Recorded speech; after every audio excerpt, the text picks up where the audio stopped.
السلام عليكم كاملين. شفتوا المهزله ديال الكاف والعقوبات اللي صدرها في حق المنتخب المغربي وكذلك في حق المنتخب السنغالي.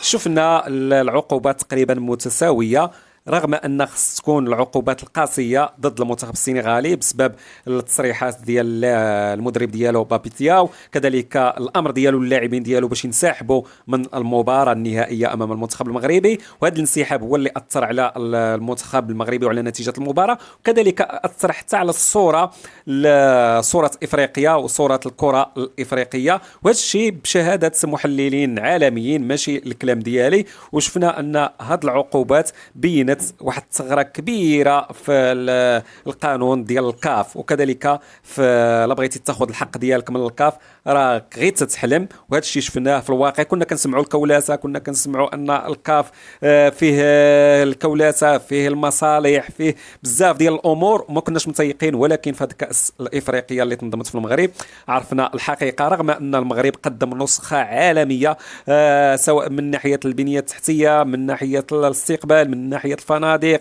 من ناحيه الملاعب.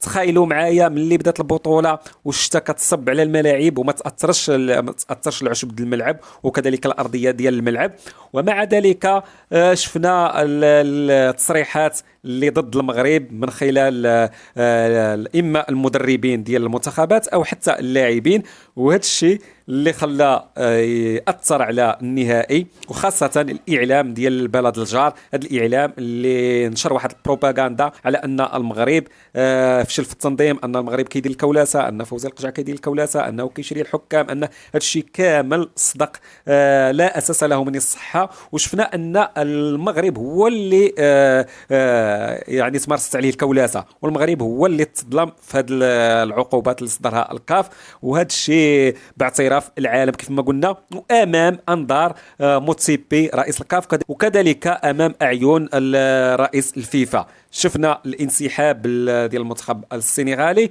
شفنا الجمهور ديال السنغال اللي بغى يقتحم ارضيه الملعب، شفنا يعني بزاف ديال الامور اللي تغاضت عليها الكاف، ولكن هي شافت غير ان المغرب خصو يتعاقب، لانه استقبل المنتخبات المغربيه احسن، العربيه والافريقيه احسن استقبال، نظم احسن تنظيم عالمي، ومع ذلك شوفوا الجزاء ديال الكاف المغرب. من هذا المنبر انا تنقول كنتمناو من الفوزي القجع ما يقبلش تنظيم كاس افريقيا اللي غادي يكون في 2028 تيقولوا بانه غادي يتنظم في المغرب. نتمناو نقاطعوا هذا التنظيم، هذا ما ننظموش على هذا الشيء اللي وقع، وهذا الحقره وهذا الظلم اللي تعرض ليه المنتخب المغربي والجامعه الملكيه المغربيه والكره المغربيه. حاليا كاينه واحد الاخبار او اشاعات تقول بان الجامعه الملكيه المغربيه غادي تقدم طعن لدى الطاس، يعني المحكمه محكمه التحكيم الدوليه الطاس، غادي يقدم طعن في هذا القرار هذا، وغادي يستأنف كذلك في الكاف. هذا الشيء كامل راه ما غاديش يجيب لنا شي نتيجه المرجوه اللي باغينا حنا. صافي الكاس مشى، الحقوق ديالنا مشاو، كل شيء مشى. دابا خصنا نركزوا على البلد ديالنا، على المنافسات العالميه كأس العالم للأندية، كأس العالم اللي جاي في 2030، ونخليو لهم هاد الكؤوس الافريقيه والتنظيم الافريقي الصراحه اللي ما استفدنا منه والو، غير تعصبنا. وكيف ما قلت لكم هذه القضيه ديال نحطوا الملف في الطاس راه ما غاديش يرجع لنا حقنا، لان الطاس غادي تتحكم القوي، وشكون اللي قوي دابا في الكاف؟